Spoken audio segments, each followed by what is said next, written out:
It's Tuesday, and I'm thankful to have you here with me tonight. Headlines tonight will include coverage of last night's Sayersville City Council meeting. By the way, as soon as I can wrap up this program, I'm dashing across to the courthouse to cover tonight's fiscal court meeting. The Board of Education in McGoffin County will meet this Thursday night. There, they will be talking about the wearing of masks. I am most confident having at least a discussion about that. More on that in just a few seconds. But we'll also talk about a lot happening with the Delta variant of COVID-19. A lot of new information and some really scary data starting to come from all over the country and Kentucky as well. Troublesome, scary, worrisome, however you want to phrase it.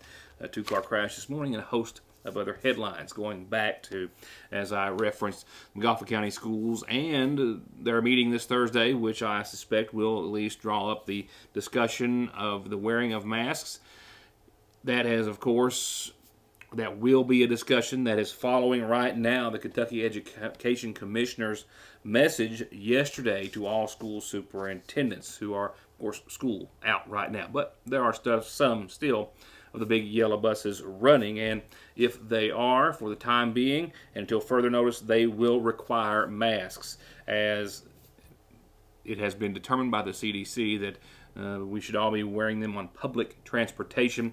School buses, as determined by the Kentucky Department of Education, also fall in that, and all buses being operated by private and public school systems will require all occupants 2 years of age or older on board unless otherwise exempted to wear masks. As for whether or not masks will be required of students in McGoffin County, vaccinated, unvaccinated, either or both, that is a topic of discussion and concern for McGoffin County Schools. I did speak with Superintendent Scott Helton earlier today, and he says as of right now, they are just simply following all CDC recommendations as they are with that of bus transportation.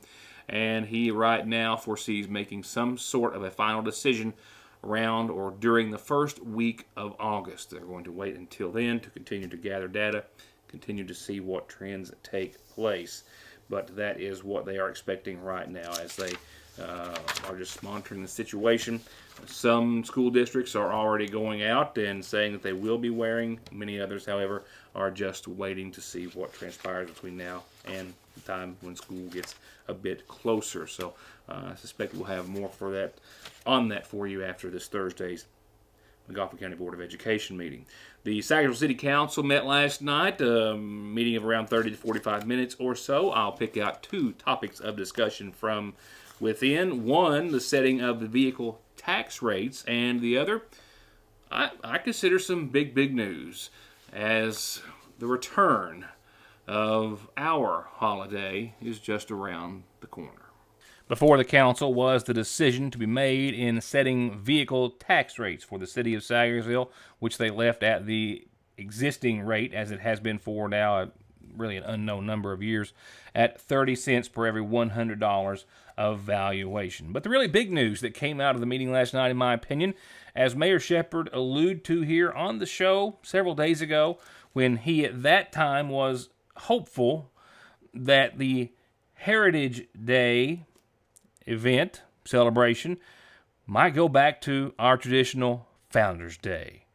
And he told the council last night of the Historical Society's decision on the matter. I went to the Historical Society this year again and asked them if we could change the name of Heritage Day back to Founders Day, and they met and said yes. Twice. They said yes. Said yes? Yeah, they said yes. So from now on, from this year, it's going to be Founders Day. That's good. That's That's good. good. The Heritage Day doesn't make no sense. Well, it's the best we could do it. I know it. But it's Founders Day back again, and they did agree to that, and that's great because we're going to have a lot of festivities this year. We've got, I don't know how many already food booths. Paul's got 10 food booths already signed up. We're going to have a craft show on Saturday in the Sayersville Bank parking lot. We're going to have, I think, a car show over here. Robert May's going to put that on. Then we'll have music.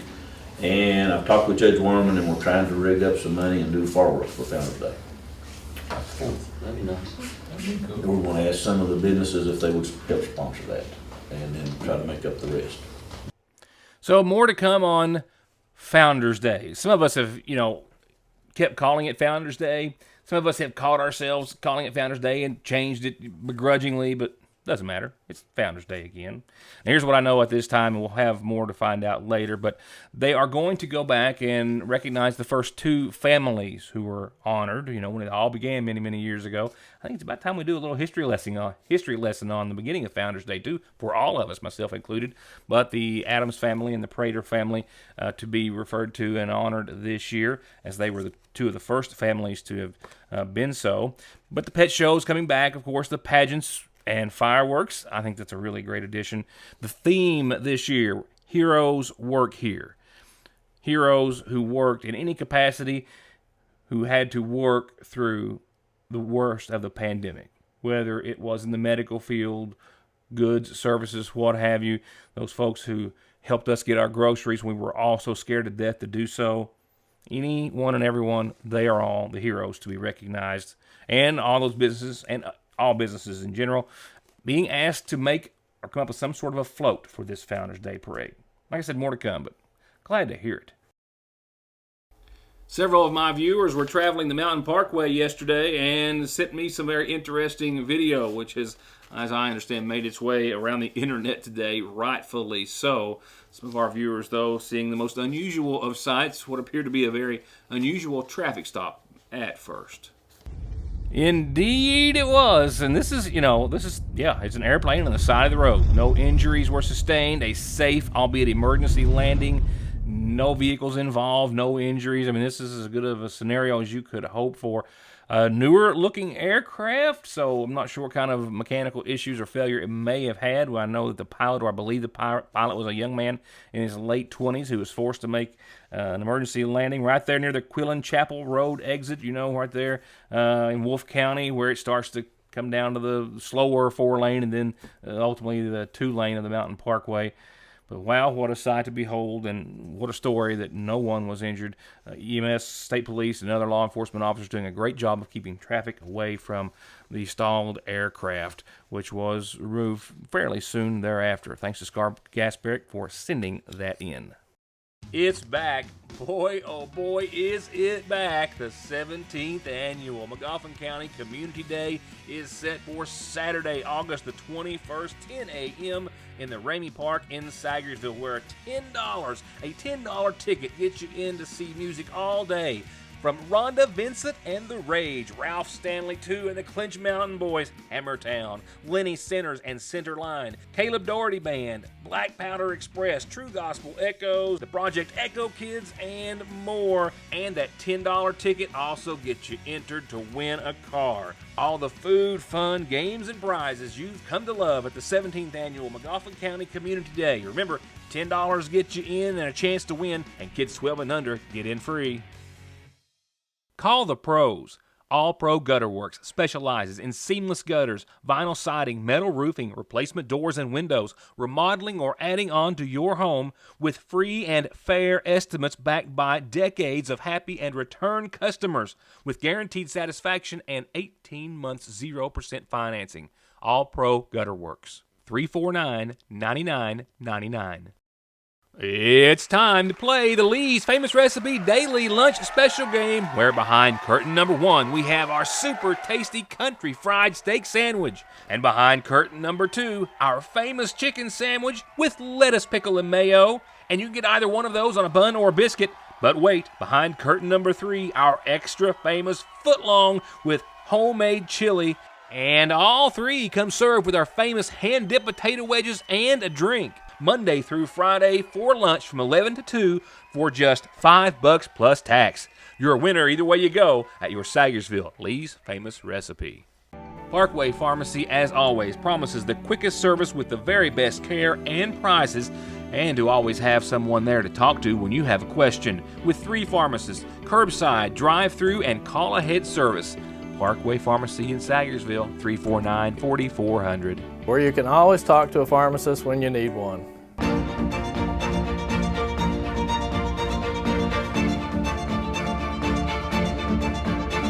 I'm Dr. Jason Zimmerman at Highlands ARH, the healthcare system of Appalachia.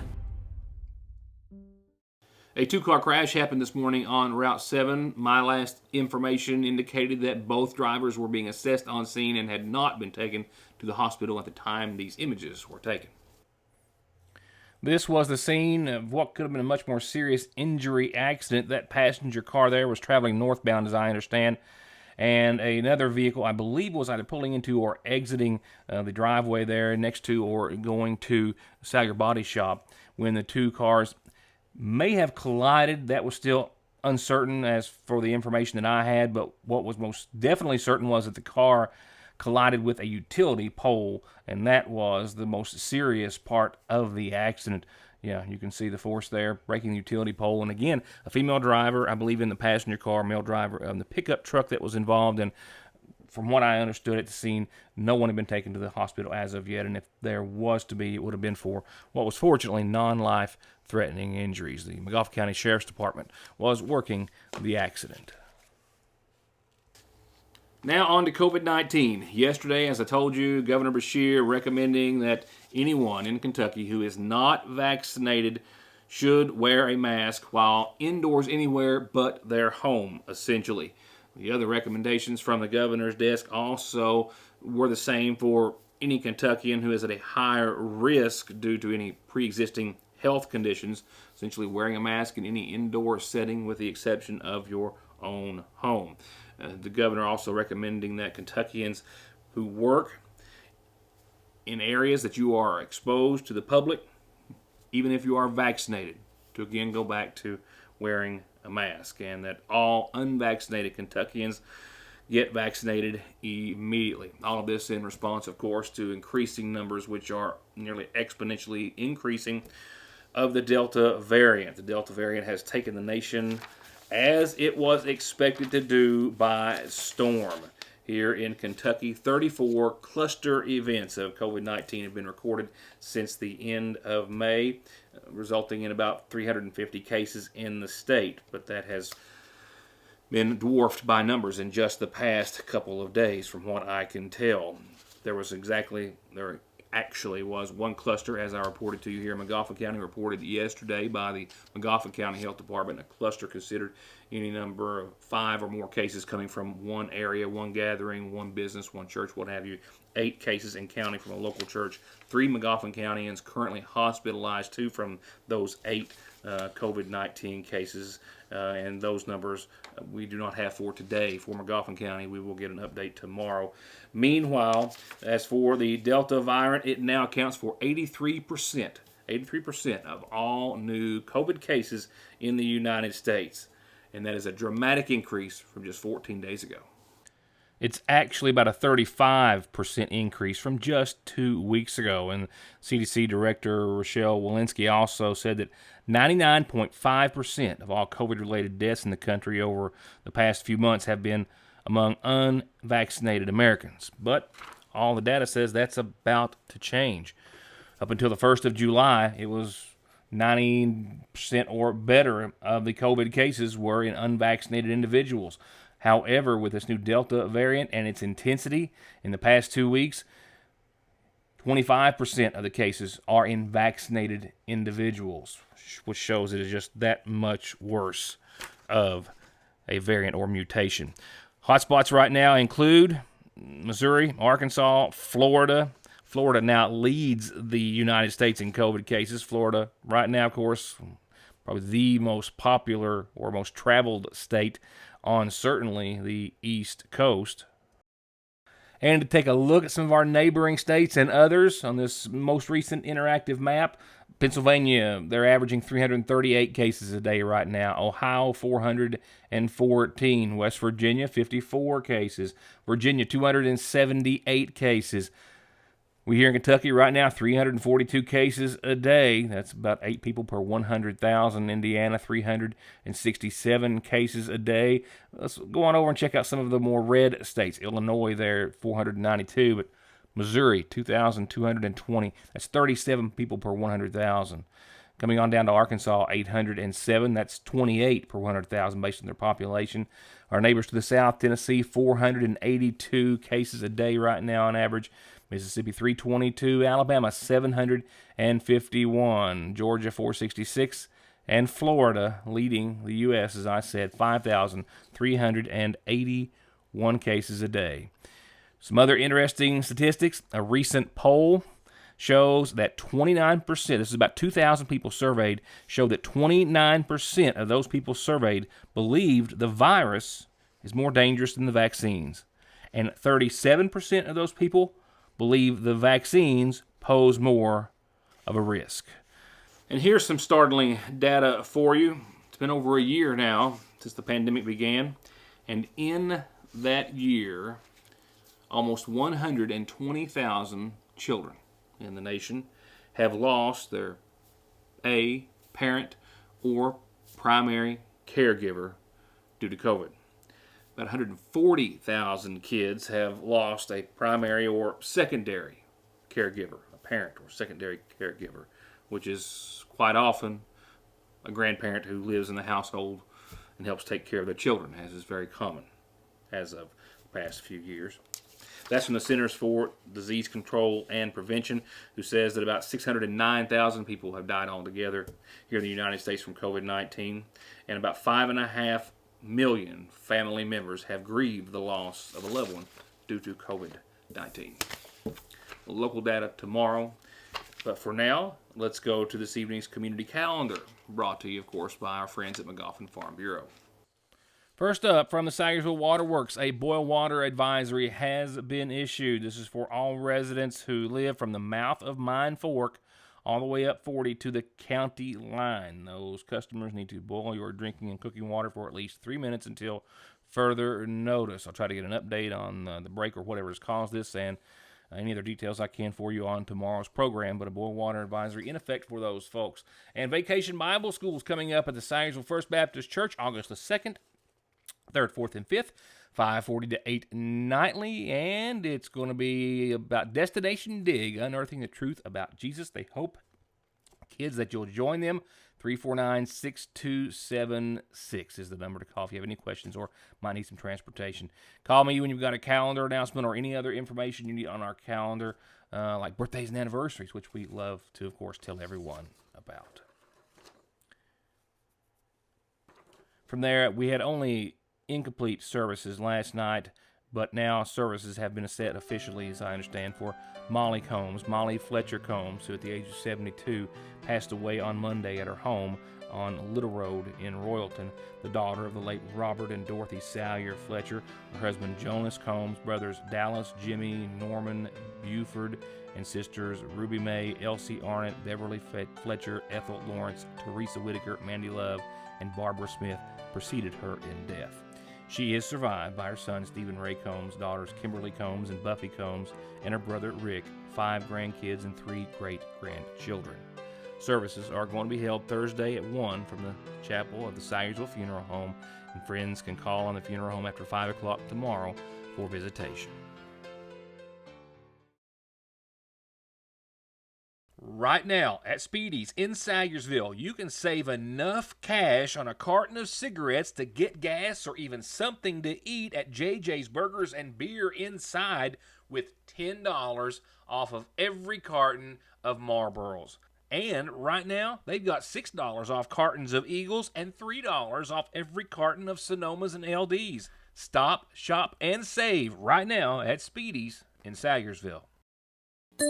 Appalachian Wireless is proud to offer the Emergency Broadband Benefit Discount. This federal program can reduce the cost of our 25-gig unlimited plan by up to $50 a month. If someone in your household qualifies for certain government benefit programs or experienced substantial loss in income in the last year, you may be eligible. Only one discount per household, and it's only available until allotted funds run out. For more details, go to AppalachianWireless.com/EBB. We are you. We are Appalachian Wireless. Unlimited data speeds will be slowed to 512 kilobytes after 25 gig per line.